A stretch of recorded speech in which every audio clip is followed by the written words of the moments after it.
어떤 변화는 처음엔 미세한 떨림처럼 느껴지지만 시간이 흐르면 그 작은 울림이 삶을 송두리째 흔드는 진동이 되곤 합니다.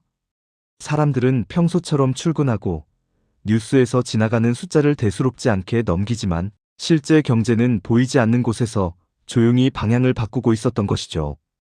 위기는 대개 소란스럽게 오지 않습니다. 오히려 물잠잠한 날에 물밑에서 조용히 시작돼 어느 순간 큰 흐름으로 변하곤 합니다.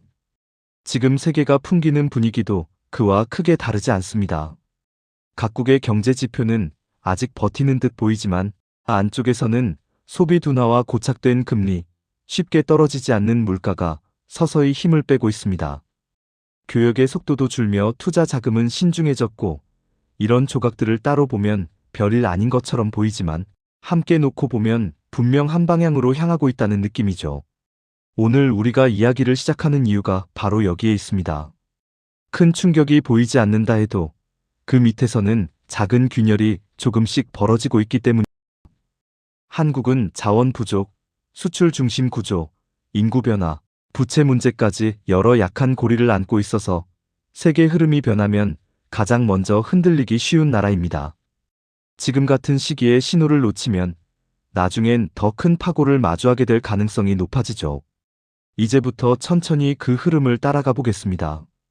영상이 도움이 되신다면 구독과 좋아요, 댓글 참여로 함께 영상을 만드는데 의견을 나눠주세요. 전 세계가 흔들리고 있는 지금의 상황을 단순한 원인 하나로 설명할 수 있다면 오히려 마음이 편할지도 모릅니다. 문제는 지금의 불안정함이 한 방향에서 시작된 것이 아니라 서로 다른 변화들이 동시에 겹치며 만들어지고 있다는 점입니다. 팬데믹 이후 각국이 풀어놓았던 막대한 자금은 아직 시장에 완전히 흡수되지 않았고, 이를 조절하기 위해 주요 국가들은 평소보다 높은 금리를 더 오래 유지하고 있습니다. 이 때문에 자금은 위험을 꺼리고 움직임도 제한적이 되었죠. 이 흐름 속에서 유럽은 재정 부담으로 성장세가 둔화되고 있고, 중국은 지난 10여 년간 유지하던 성장 동력이 약해지며 수요가 한층 줄었습니다. 중국 경기 둔화는 주변 국가들에도 즉각적인 여파를 주고 있으며 한국 역시 이런 변화에 민감하게 반응하는 편입니다. 미국은 물가가 예상보다 덜 떨어지면서 금리를 쉽게 낮출 수 없는 상태라 글로벌 자금은 다시 미국 쪽으로 쏠리는 모습도 나타나고 있습니다. 이 여러 가지 흐름은 결국 하나의 결과로 이어지고 있습니다. 바로 세계 교역량의 둔화입니다. 세계 무역의 속도가 예전보다 훨씬 느려지면서 수출 의존도가 높은 나라들은 영향을 피하기 어려운 구조가 되었죠. 교역이 23%만 줄어도 체감 경제는 훨씬 크게 식어 보이기 마련이고, 지금은 그런 조짐들이 겹쳐 나타나는 시기입니다. 또 한 가지 기억해야 할 점은 글로벌 자본이 위험 회피 모드로 들어가면 신흥국과 중간 규모 경제권이 먼저 흔들린다는 사실입니다. 자체 내수만으로 성장 기반을 유지하는 국가들은 여전히 여유가 있지만 외부 환경 변화에 민감한 나라들은 작은 충격에도 환율 금융 시장이 빠르게 움직이곤 합니다. 이런 흐름은 단기적인 변덕이라기보다 글로벌 경제의 체력이 전반적으로 낮아진 데서 비롯된 변화라는 점이 의미가 있죠. 소비자 물가 역시 불안정한 흐름을 이어가고 있습니다. 물류비 공급 비용이 오르면 수입 물가가 상승하고 그 부담은 그대로 소비자 생활비로 이어집니다. 특히 에너지 의존도가 높은 국가들은 이 충격을 더 크게 체감하는데 한국은 이 영향권 안에 놓여 있습니다. 이처럼 세계는 겉으로는 조용해 보이지만 내부에서는 여러 방향으로 흔들리고 있고, 한국은 그 진동을 다른 나라보다 먼저 느끼는 위치에 있습니다. 지금처럼 신호가 작게 보일 때 알아보는 것이 오히려 가장 중요한 시기라는 점을 기억할 필요가 있습니다. 한국 경제가 세계 변화 속에서 더 큰 부담을 느끼는 이유는 단순히 외부 의존도 때문만은 아닙니다. 한국 내부에도 오랜 시간 쌓여온 구조적 약점들이 존재하기 때문입니다. 가장 먼저 언급해야 할 부분은 자원 구조입니다. 한국은 필요한 에너지의 거의 대부분을 외국에서 들여오는 나라로 산업 운영 비용의 핵심이 환율과 직접 연결되는 구조입니다. 원유나 가스 가격이 오르지 않아도 환율이 조금만 변해도 기업과 소비자 비용은 크게 달라지죠. 또 다른 문제는 인구 구조입니다. 생산 가능 인구는 지난 10년 동안 약 4% 줄었고 앞으로 2015년 사이에는 7% 이상 줄어들 가능성이 큽니다. 인구가 감소하면 기업의 인건비 부담은 커지고 복지 지출은 늘어나며 국가 재정에도 압력이 쌓입니다. 경제의 중심을 지탱하는 인구가 줄어드는 흐름은 장기적인 성장 동력을 약화시키는 요인이 됩니다. 가계부채 역시 중요한 위험 요인입니다.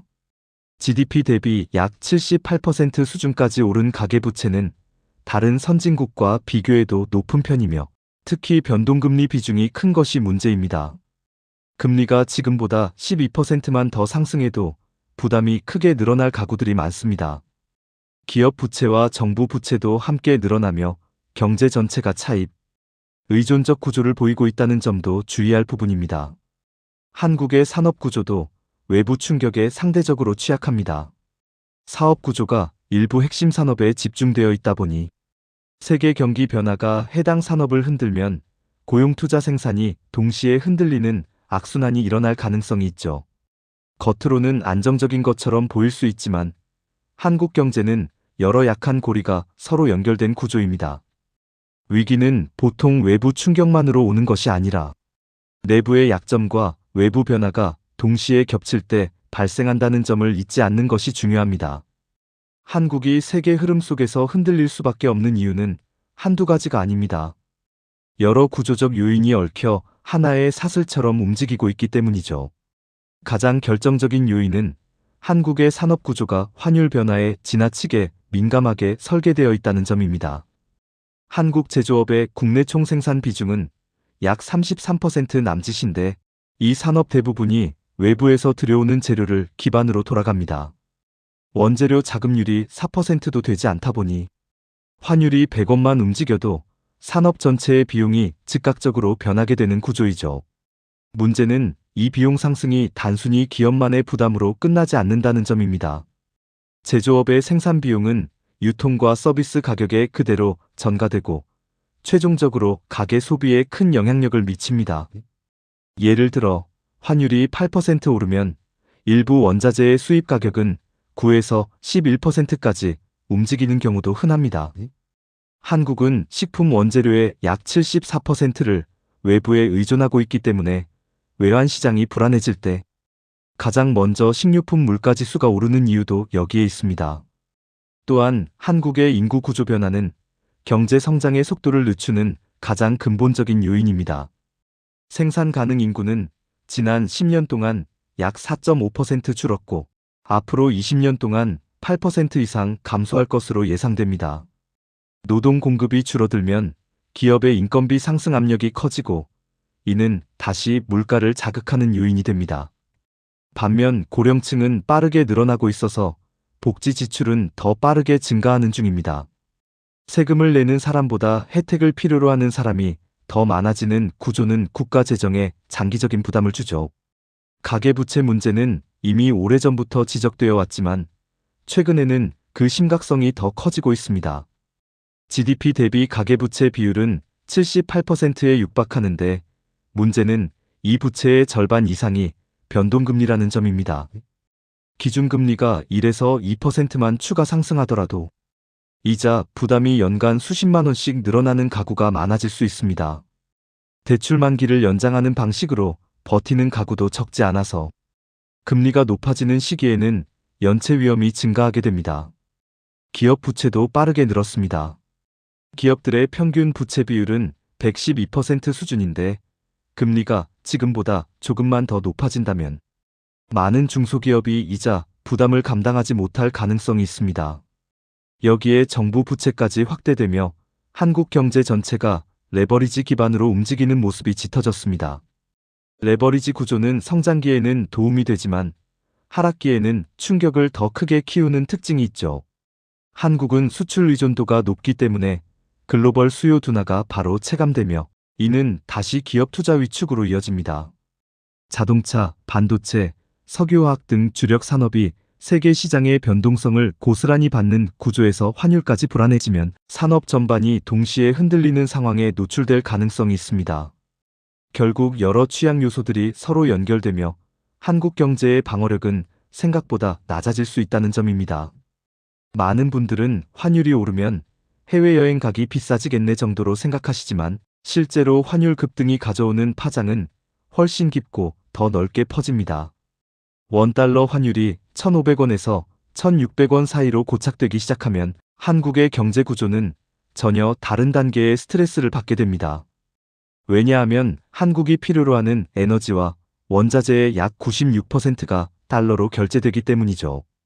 예를 들어 환율이 1,250원일 때 100달러어치 원유를 사오면 12만 5천 원이 들지만 환율이 1,600원에 가까워지면 동일한 100달러 원유가 15만 9천 원 수준까지 높아집니다. 실질적으로 20% 넘게 오른 셈입니다. 원유는 거의 모든 산업의 기초가 되기 때문에 이 오름폭은 제조비용과 물류비용에 연쇄적으로 반영됩니다. 기업 입장에서는 제품 가격을 올려야 하는데 소비가 둔화된 시기에는 가격을 올리는 것조차 쉽지 않습니다. 특히 이 충격은 이윤율이 낮은 중소기업에 가장 먼저 작용합니다. 한국 중소제조업의 평균 이익률은 약 4.8% 수준인데 원가가 15%만 올라가도 이익이 완전히 사라져버립니다. 기업은 가격을 올리자니 수요가 줄어 걱정이고 가격을 유지하자니 적자를 감수해야 하는 상황이 되는 거죠.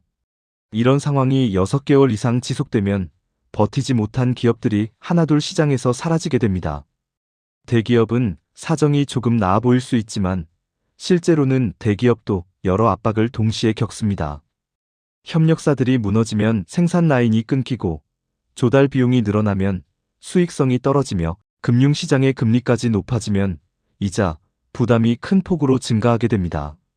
특히 달러화 표시 부채가 있는 기업들은 환율이 오를 때마다 부채 규모가 원화 기준으로 커지기 때문에 재무 구조가 더 취약해질 수 있습니다. 환율 급등은 금융시장에도 직접적인 충격을 줍니다.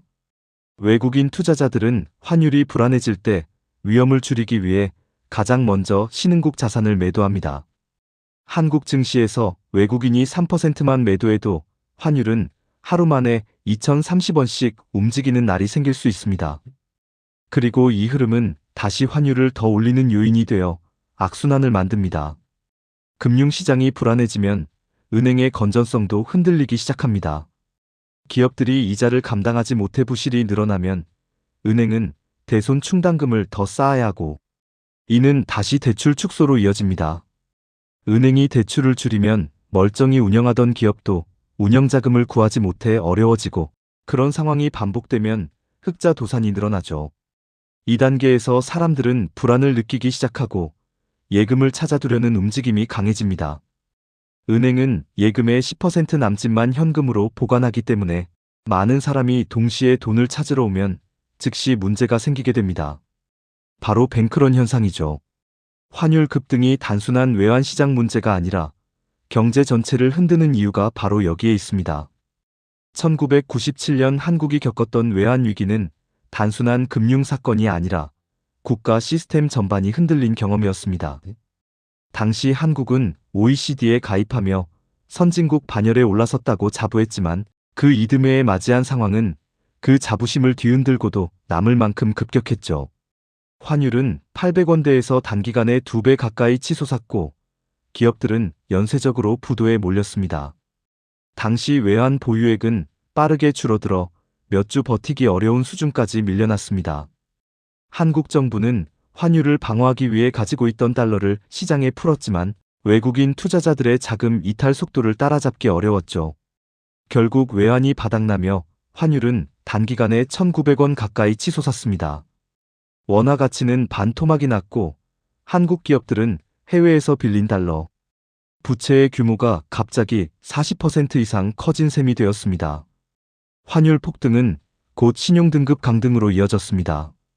국제신용평가사는 한국의 국가 신용도를 한 단계씩 내렸고 이에 따라 한국 정부가 발행한 채권을 보유한 해외 투자기관들은 규정상 보유 금지에 해당되어 한국 채권을 대거 매도하게 되었죠. 채권 금리가 급등하며 정부의 이자 부담이 확대되었고 이는 다시 신용등급 하락 요인이 되었습니다. 악순환이었습니다. 기업 연쇄 도산은 너무 빠르게 이어졌습니다. 대우, 기아, 한보, 산미, 진로 등 당시 한국을 대표하던 대기업들이 줄줄이 무너졌습니다. 매일 저녁 뉴스에서는 부도기업 목록에 줄이 그어졌고 국민들은 내일은 어떤 기업이 사라질까라는 불안을 안고 살았습니다. 공장 문이 닫히고 직원들이 길거리로 나오는 장면은 흔한 풍경이 되었죠. 은행도 안전하지 않았습니다. 기업이 무너지면 은행의 부실이 함께 커지기 때문입니다. 당시 한국에는 지금보다 훨씬 많은 은행이 있었지만 절반 가까이가 다른 은행과 합쳐지거나 사라졌습니다. 예금을 찾지 못한 사람들이 은행 창구 앞에서 울음을 터뜨리는 장면도 곳곳에서 방송되었죠. 결국 한국 정부는 IMF에 구제금융을 요청할 수밖에 없었습니다. 단기간에 필요한 외환을 확보하기 위해서는 국제기구의 지원밖에 방법이 없었기 때문입니다. 그러나 IMF의 도움은 조건과 함께 따라왔습니다. 공공기관 구조조정, 공기업 매각, 금융시장 개방, 세금과 요금 인상 등 국민이 직접 체감하는 변화들이 빠르게 시행되었습니다. 요금과 물가는 빠르게 올랐고 대출 금리는 20%에 육박하며 가계는 큰 충격을 받았습니다. 집을 담보로 대출받았던 사람들은 이자를 감당하지 못해 집을 시장에 내놓았고 매물이 급증하면서 부동산 가격은 큰 폭으로 떨어졌습니다. 안정적일 것이라 믿었던 직장도 하루아침에 사라지고 가족의 경제 기반이 흔들린 사람들도 많았습니다. IMF 위기가 우리에게 남긴 교훈은 명확합니다. 위기는 항상 조용히 다가오며 어느 순간 나와 아무 상관없다고 생각했던 일이 바로 내 삶을 흔들어 놓을 수 있다는 사실입니다. 그때를 겪은 세대는 이 교훈을 가슴 깊이 기억하고 있죠. 지금 한국 경제를 둘러싼 신호를 가만히 들여다보면 마치 여러 악기에서 각각 다른 음이 들리는데도 묘하게 한 방향을 향하는 심상치 않은 합주처럼 느껴집니다. 가장 먼저 눈에 띄는 건 환율이 특정 구간 아래로 쉽게 떨어지지 않는다는 점입니다. 1,400원대 후반에서 1,500원 근처까지 머무는 흐름은 단순한 등락이 아니라 우리 경제의 기본적인 체력이 예전만 못하다는 시장의 인식을 반영하고 있죠. 외국인 자금의 유입과 유출도 불안정합니다. 외국인은 한국 주식을 살 때보다 팔 때 시장에 더 강한 영향을 남기며 최근 몇 달간은 순유출이 순유입보다 34% 정도 더 많은 흐름을 보였습니다.